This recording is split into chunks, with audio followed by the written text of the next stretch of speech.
Do any of those names look familiar to you? Let me see oh yeah, that's my great-grandmother. Okay, hold on now. Let's connect the dots here. Hello, Saints. My name is Jeff. I am a pastor in Utah, exploring everything I can about the Church of Jesus Christ of Latter-day Saints. Joining me again in this video is my amazing, lovely wife, Joy. Hello. And it's kind of fitting that there's a family connection here in this video because we're going to be exploring whether we have family connections tied to the Church of Jesus Christ of Latter-day Saints. Up to this point, tell me what you knew about family history as it relates to the Church of Jesus Christ of Latter-day Saints. I think the only thing that I knew that related to any sort of doctrine was simply that they do baptisms for their ancestors. So there's a priority for them to do family research. So yeah, from non-Latter-day Saints, family research is usually just sort of a hobby. I've done a ton of family research, and that's what it was, just an interest in the history of my family. Mm-hmm. And I always had known that Latter-day Saints were sort of a wealth of resource when it comes to genealogy, family history, but I don't think I realized the doctrinal tie. But it became that much more apparent to me whenever I went on a little trip with a friend of ours, Allison Biggers, and she was exploring a Latter-day Saint ancestor she has. And there's this really fun moment that we captured, and it didn't make it into the documentary that we released on her finding her ancestor, but I want to share with you of her sort of presenting to me the discovery that I actually had Latter-day Saint ancestors who lived in Nauvoo. This is how all of that unfolded.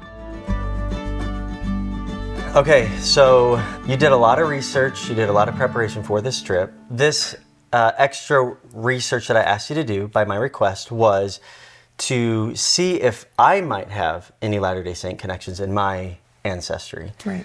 My first question is, did you have any relatives that lived in Nauvoo? That's not even a question that's crossed my mind yet. It hasn't? No. I mean, I'm from Illinois, but the thought never crossed my mind whether any of them lived in Nauvoo. Okay. Are you ready to find out? Yeah.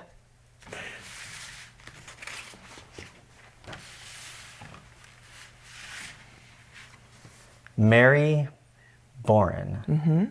Your relative heeded the call of the prophet to come to Nauvoo. Mary Boren, 1784-1848. And when she lived in Nauvoo, she was around the age of 55 to 62. Okay. Okay. She married Willis Boren on June 30th, 1819 in Union County, Illinois. I wonder if that's... I don't know where Union County is. Okay. It is in Illinois, just across the river from Cape Girardeau, Missouri. Cape Girardeau, Missouri. I have a ton of family in Cape Girardeau, Missouri. Do you? Tons. Not anymore, but in the 1800s, the McCullough side of my family all lived in Cape Girardeau. In fact, about 5 years ago when I was doing my own research, I took a little pilgrimage out there. I went to the archives. I found out that there was a little family cemetery where one of my ancestors was buried, and I went and found this overgrown cemetery in Cape Girardeau, just past Cape Girardeau, and found one of my great-great-great-grandfathers in Cape Girardeau. So Union County, Illinois would have been in that neighborhood. Mm-hmm. So that checks out. Interesting. Died in winter quarters on the trek to the Salt Lake Valley. Interesting. Huh. So here's your relation. Okay. To Mary. And do any of those names look familiar to you? Let me see oh yeah, Myrtle Proffer. That's my great-grandmother. Okay, hold on now. Let's connect the dots here. All right. So my father, his grandmother, so my great-grandmother was Beulah Myrtle Proffer. I've seen that name 700 times as I've done genealogical research because in Cape Girardeau, that's where the Proffers settled. Okay. And the cemetery that I found a lot of my family members in Cape Girardeau was the Proffer family cemetery. So it's through the Proffer line that my lineage traces back to this distant cousin, Mary Boren, who lived in Nauvoo with Catherine.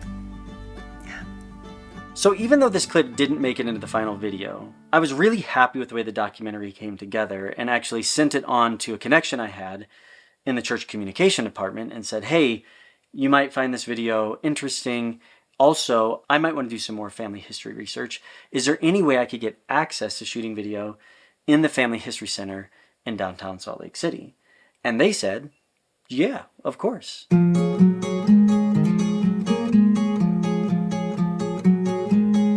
So a couple weeks ago, we went there and they were incredible. They welcomed us right away. We met with researchers, we met with the people who just oversee the entire outfit. And let's talk a little bit about how that experience went. Because as soon as we got there and we were greeted by everyone, they took us into a boardroom and essentially gave us a presentation on, first and foremost, just family history and family research. Not even necessarily tied to doctrine. What stuck out to you most about what they were explaining about family history and why it's an important endeavor? I think the thing that for sure stood out to me, because we actually had conversed about it after the video was shown, but it basically was a video talking about how we're all connected, how we all matter, and there were phrases like that going across the screen, and I was feeling really moved by that, but I was actually really touched by the way that they were framing family history and research as a way to really help people feel like they matter and feel connected, and it makes so much sense, but I just was really touched that that was like one of their specific main purposes behind what they do. And once we moved beyond that conversation, it was really cool. It was actually kind of emotional because they actually started to bring up pictures and records that they had found on our families. And they were showing pictures of our parents whenever they were younger, and marriage certificates, and actually specific ancestors that I had already done some research on that they had even more information on. Yeah, it was really sweet that they made it so personal for us. It was incredibly personal. And as a matter of fact, as they were showing us some of our own family history, they pointed to the fact that both of us actually have Latter-day Saint ancestors, going beyond what Allison Biggers had discovered about me, which was a pretty distant cousin. They actually found that I have a first cousin 7 times removed that was a Latter-day Saint and was a pioneer that actually crossed the plains, went through Iowa, and ended up in Salt Lake City. So my ancestor first cousin, her name is Emmeline Lavina Northcott. And again, she's a first cousin 7 times removed. She left from Canesville, Iowa in 1850 and made her way out to Utah. You have a second cousin named Samantha Holmes. She was also one who departed from Iowa and settled out here. And they even had some records of some stories. Yeah, they shared a really significant story about Samantha's husband, actually. Samantha was actually pregnant at the time, but her husband was doing something to fix his gun and accidentally shot himself in his stomach, which is really horribly sad. And then they also say like 4 days later is when he finally passed. But then it was about a month after that she had her baby.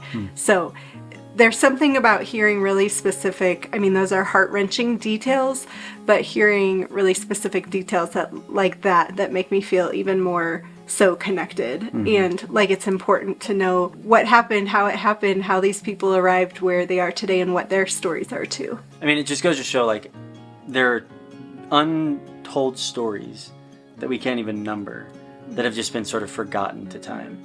And the fact that they're able to sort of capture and preserve some of those stories is pretty amazing. And after they presented some of this initial research to us, they actually sat us down with researchers that they assigned to us who had already done a ton of research on our specific families. It felt very personal. Yeah, my mom and her sisters have done quite a bit of family research, but they were finding pictures and images that my mom had not seen before. And they even found some information about one of your grandfathers, who was a pretty successful boxer in New York back in the day. Yeah, he was. Yeah. After the presentation, they took us on a tour, and it was unbelievable.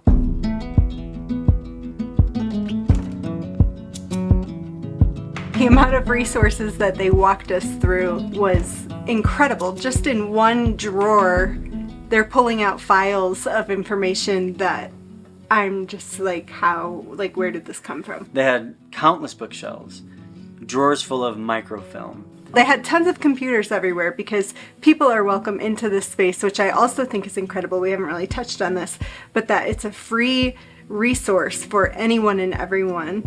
And not only that, but they will set you up with someone who will help you as equally as they helped us, which is also amazing, that they will like make the process quicker and smoother and easier for you. Yeah, and even though it's open to the public and there's a lot of people that utilize the library just for the hobby, they're not even tied to the church, there was still a clear presence of church doctrines around. There were pictures or paintings of the temple, of different quotes from church leaders, a lot of paintings of Jesus around the building. An enormous like panoramic of Jesus with like people that were alive and then people that had passed, and like him kind of standing in between both. And the coolest thing about it is with this entire facility and all the resources that they have within it, most of the family research that's done is done on the app, the Family Search app.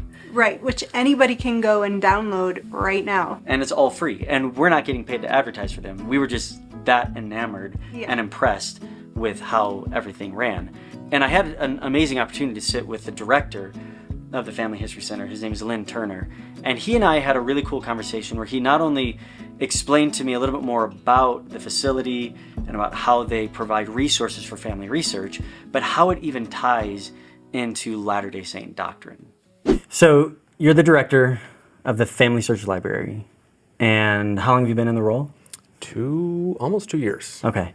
Help me understand just in general, like when someone shows up and they know that this has something to do with family history, genealogical research, tell me all of the things that you're able to provide for people that will help them in their research as they're trying to uncover their past. Here at the library, we can help them start a family search account, start getting connected with their ancestors. The largest book collection on family histories and genealogy here in the library. We have all the resources that you need, all the computers, all the equipment. We have basically anything and everything that you need to do your family history right here in the building. Yeah, and it's all free. It's all free.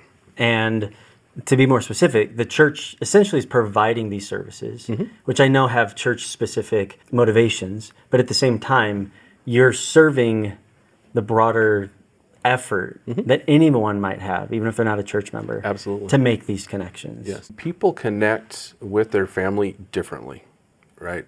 For you, it might be blowing off those dusty, moldy records and discovering different connections 200, 300, 400 years ago.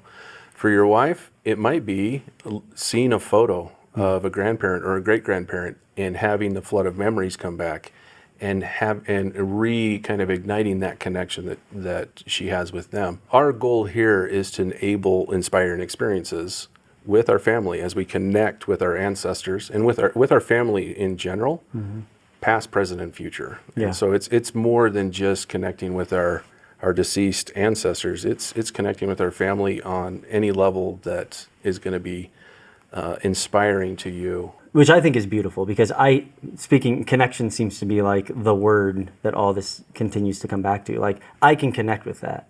Now, there are areas tied to family history that are important to Latter-day Saints that are less familiar to me because family history doesn't really find its place in Christian practice outside of the Church of Jesus Christ of Latter-day Saints. So I understand the overall idea there, but can you help me understand more specifically, like within the history of the Church of Jesus Christ of Latter-day Saints, how and when this practice sort of entered into the teaching and really just the ritual and the priority of Latter-day Saints? So if you look back in the Doctrine and Covenants, you'll see that the doctrine comes about in the times of the prophet Joseph Smith, right? As he is studying the Bible, as he's learning more things in the Old and New Testament, and that just continued to progress more and more into, say, more modern era, right? In the early 1900s, Joseph F. Smith,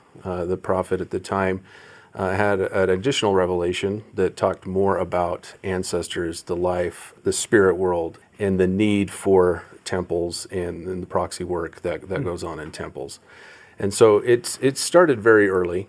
And we have records that go back and dating back to this time period in the 1830s, and then just seeing it accelerate as Family Search was created. As we talked about, it was created in 1894, and that was to start gathering records so that people could identify their ancestors. And yes, we wanted members of our faith to be able to identify their ancestors so they could provide this proxy work for them, but also, as you mentioned, we want everybody to be able to connect with their ancestors. The first temple I went through was in Saratoga Springs, Utah.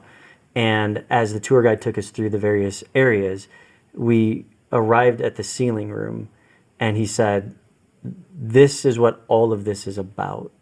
It's about being able to come to a place where the connections that are most dear to us can be sealed for all time and eternity. So there's something that, from a faith standpoint, maybe if you want to say from an eternal perspective, is very much of the highest priority to Latter-day Saints. Absolutely. Even though that we don't share that teaching, we all have this intrinsic awareness of the sacredness that exists, specifically in the connections of those we're closest to.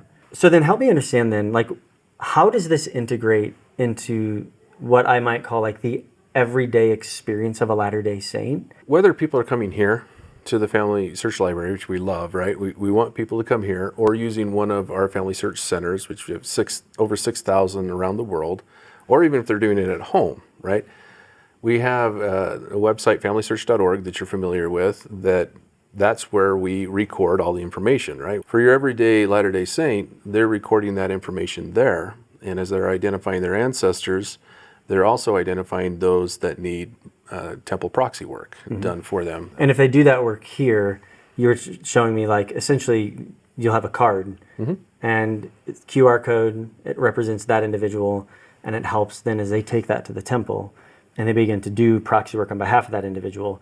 It's cataloged, it's tracked. Exactly. Yeah. And is it the idea that eventually anyone and everyone has either done the ordinances themselves or has had them done on their behalf via proxy? Yes. Yeah. And I think you have highlighted it before, right? And that just because we do this for individuals doesn't mean that they are now members of our faith, right? Sure. This is an opportunity, this is an offering, this is an opportunity for them to accept or reject that offering. But it is part of our belief that they will need those essential ordinances after this life, and we want to provide those for them. And they'll need them because by going through the ordinances and accepting the plan of salvation, it allows them to essentially arrive at a higher degree of glory. Is that right? In the celestial kingdom? Correct. As you would understand that. It's important to point out that as we are discovering our ancestors, right, we're focusing on our families. If those users that are coming in, and we have plenty of users at familysearch.org that are building their tree, they're creating their tree, we're not running out and doing the ordinances for their ancestors, right? For Latter-day Saints, it's really focused on how we're connected with our family members and providing those ordinances for them. Whether you're going to go to the temple or not, right, come and discover your family, your identity. Yeah. It was something that we've talked about today, right? You matter. We all matter. Our ancestors matter. And being able to connect those dots and those relationships is empowering. Yeah, and it's something that I think is lost in an American culture that's so individualistic, where there's almost this pressure to be like seen as an individual and maybe even promote oneself individually and how unique you are, which comes with its pros and cons. But it is lost, I think, in our culture, that importance of heritage, which is why I appreciate as a non-church member the way that you guys are stewarding, the way the Latter-day Saints are stewarding this opportunity for us to get those connections made and to invite other people to explore that, because there's no other group that we can point to that's doing as much for this endeavor as Latter-day Saints are. So even though you oversee the library, like you were saying, online is really where most people are going to spend a lot of their time. Yeah. So tell me a little bit more about the website and how people access it and So the offers. website's familysearch.org. It's also an app. You can just go into any of your app stores and search for Family Search. It'll pop up. Accounts are free. We have about 20 million visitors a month that come to the website. I don't know exactly how many users total, but there's millions of users that are coming. Even as we explored yours and Joy's family history, we saw that there were cousins of yours, maybe distantly, obviously, but they've been adding to your family tree and making discoveries. And so even if you haven't done any, come to familysearch.org, create a free account, start creating your tree. And before you know it, after you get back to a couple of generations, to your grandparents, maybe even your great-grandparents, you start seeing the connections that you have with other people. Yeah, that's awesome.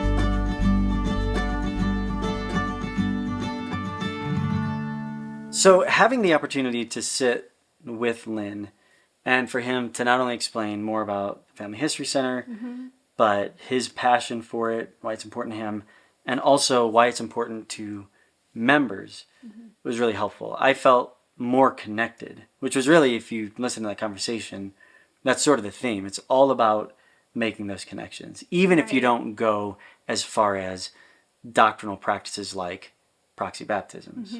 I think for me personally, symbolically, the act of what they're doing makes sense to me in terms of, our hearts towards people and desiring something for people. So symbolically, it makes sense in my mind. I understand why that's done. I think as far as convictions go based on our beliefs, it seems unnecessary to be done. I understand the heart and the meaning behind it. Right. We do actually believe in proxy work in the evangelical world. No, we don't say it that way. Yeah, how would you say it? Well, we believe that Jesus was our proxy on the cross, that he died the death that we should have died. It's called substitutionary atonement. I mean, substitute or proxy can be used sort of interchangeably. And as I was standing there talking to one of the individuals from the church communication department, it kind of just dawned on me. We don't believe that proxy work is a practice that we need to be involved in. And yet, we are saved as a result of proxy work. By Jesus. That Jesus did on our behalf. And then that might lead a lot of Latter-day Saints to ask, well, but wait, if you're not doing ordinances on behalf of your ancestors or on behalf of the dead, what about people who never had the chance to receive the gospel or to accept the gospel of Jesus? And I know I've talked about this in other videos, but the way that I answer that question is to just acknowledge the fact that we believe in an almighty, holy, righteous, just God. So he always enacts the exact right justice, and he always does it rightly. But he's also gracious and merciful and loving. So he's not looking to send people to hell. In fact, he's looking to redeem people to himself. That's at the heart of who he is. The scriptures talk about him desiring no man to perish, but for all to come to repentance. So at the end of the day, we're not the ones that determine that. We stand on the attributes of who God is, knowing that he is righteous and just, loving and gracious, and that whatever decision he makes as to whether someone spends eternity with him or doesn't will always be the right decision. And when we see things more clearly, we will agree with him 100% of the time. And I know that relinquishes some control or involvement. And I think that that's something that Latter-day Saints really value, to your point, the heart behind wanting to be involved in making a way for deceased ancestors to enter into that plan of salvation. But that's where we just leave it in the hands of an almighty, holy, loving God. And in the meantime, we just feel that we have a calling that within the time and space that we exist to tell people about Jesus. And that's what we do. So we want to say a very special thank you to everyone who made this visit happen. Lyn, Robert, Irene, Kelly, Paul, Cheryl, Victoria, Jason. There were so many of you that made this an amazing experience for us. We learned a ton, not only about our own families, but more about church practices as it's tied to family history, and it was an incredibly enlightening experience. So if you like this video, hit the thumbs up, subscribe. You can support me on Patreon if you'd like to, but if you don't, that's fine. Just keep coming back for more videos because there's a lot more research and exploration that I'm going to be doing that you're going to be joining me on. Okay. And we're just going to continue to learn from one another. So until next time, we'll see you later, Saints.